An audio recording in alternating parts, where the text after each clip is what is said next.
Hey, what's poppin'? It's your boy Jay the Comedian. How y'all doing today? Hey, you know what? I'm actually gonna just jump right into this video because we gotta talk about your homeboy Steven the Facelet. I mean, he's really gone off the rocker. Let me just let y'all see what he done said. Roll the clip. We truly hope that many accept our invitation to hear the enlightening public Bible discourse entitled Friendship with God, How Possible? Now, if we think about it, we're not born as friends of God because we're born as sinful offspring of Adam. Actually, if you think about it, we're born as enemies of God. Sometimes you'll hear people say of a little baby, look at that little angel. But more accurate would be to say, look at that little enemy of God. Jesus. All right, let's talk about this. Roll the intro.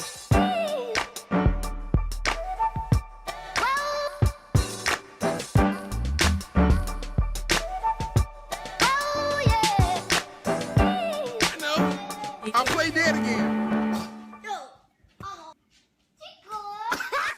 Sometimes you'll hear people say of a little baby, look at that little angel. But more accurate would be to say, look at that little enemy of God. So Stephen Lett, I'm gonna be honest with you. I thought that all this time, I thought that the Jehovah Witnesses would be pro-life, you know. But it turns out that they're neither pro-life nor pro-choice. They are firmly anti-baby. I didn't see this one coming. I really didn't. Okay, let me be serious for a minute. How about this? We're gonna do this. There's a basketball player. His name is Stephen Curry. He's a great three-point shooter. And he's got to be one of the best to ever do it as far as his accuracy shooting three-pointers. Now, from time to time, he will get so confident in his shot that after he shoots it, he'll turn around and start running back the other way before it even goes in. Like, the ball will be halfway there and he's taking off. That's how confident he is in his shot-making ability. Michael Jordan, one of the greatest basketball players to ever play, he was at the free throw line and he closed his eyes and took the free throw shot.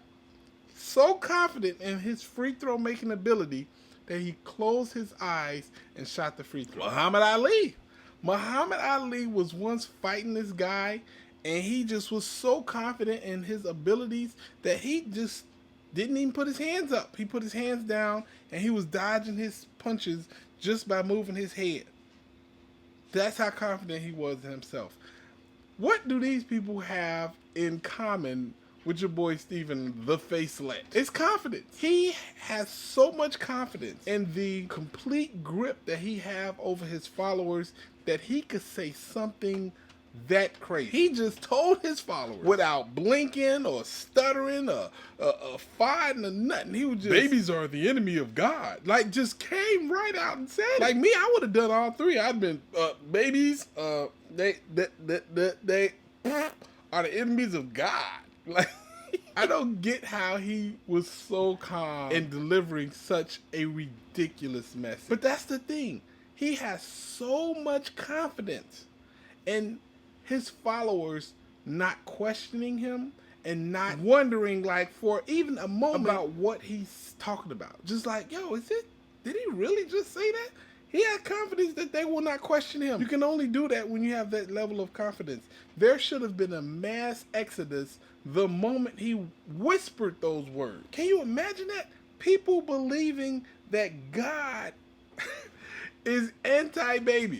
That God believes that people when they are born enemies of God. Like, you just come out, God's like, ugh, there's another baby. I hate those things. Babies are literally the one creature who just, they're the only humans who have not committed any sins. None. Like, they're just born, no sins committed. Just here. We're just moving off instinct, baby. Not a single sin is committed. And your leader wants you to believe that God thinks that babies are his enemy. Gehenna was used for the disposal of refuse and carcasses of those deemed unworthy of burial. Fire would be a suitable means of eliminating such refuse.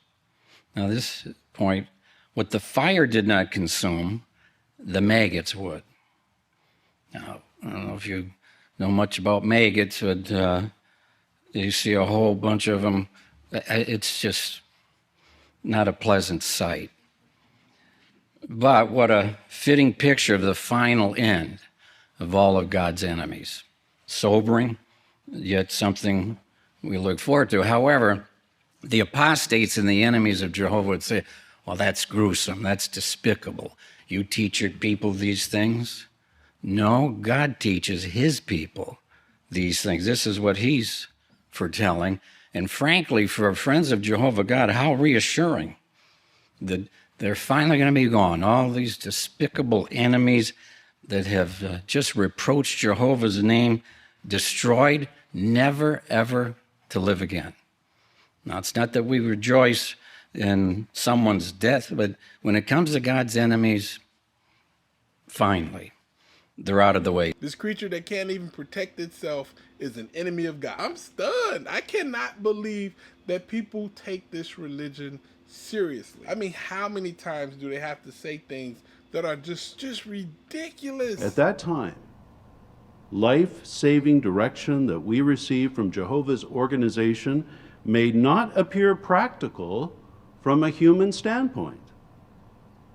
All of us must be ready to obey any instructions we may receive, whether these appear sound from a strategic or human standpoint or not. And they just know you're going to go along with it, so they keep saying it. Why change it up? Babies are enemies of God. I'm shocked. I am shocked. I did not see that coming. I couldn't have prepared myself for it or anything. But he wholeheartedly said that babies are the enemy of God. Let's talk about that for a second, right? If you are a Jehovah's Witness and you have an image of God in your head, does your God dislike babies? Because the God that Stephen Lett is telling you to worship, that God think babies are his enemy. That's so cute. Anyway, if you're worshiping God, can somebody really convince you that God thinks babies are his enemy? Because if somebody can convince you of that, then I don't know about why would you even believe in God at that point? Like, God should not be worthy of worship if he believes babies are his enemy. He's worshiping a different God than you are. Because if I were to assume what type of God you would worship, I'd assume that your God is probably loving, just, and merciful, right? Like just a good person. I don't even know if you could leave your child alone with Stephen. Would you? Would you leave your child alone with anybody that walks up and like, it's not really a little angel. It's actually it's an enemy of God. It's a little enemy of God. Look at that little enemy of God. A sick individual had to say that. A functioning, good human being would never utter the phrase, babies are an enemy of God. Would you let him watch your child? Would you? Would you trust him alone with your child after he says some stuff like that? This is the stuff that I'm telling you. Like, for people who believe in God and believe in their religion, that's fine. But at some point, you have to see when somebody's trying to take advantage of you. There's nothing about that statement that makes any sense. And I know you felt it on the inside, like, I don't know if I could agree with that. But there's a punishment for not agreeing with that. It should have been a mass exodus the moment he said that, because it makes no sense on any level. If you were to go out of field service, you think he'd tell somebody, oh, could you tell those little enemies of God to come over? I want to say hi. He's not going to say that to somebody he's trying to bring into the organization. And the reason he's not going to say that to somebody he's trying to bring into the organization is because that doesn't work on normal people.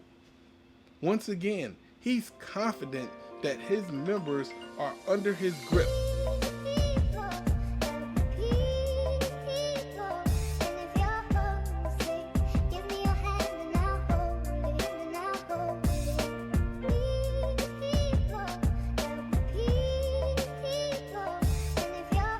You'll hear people say of a little baby, look at that little angel.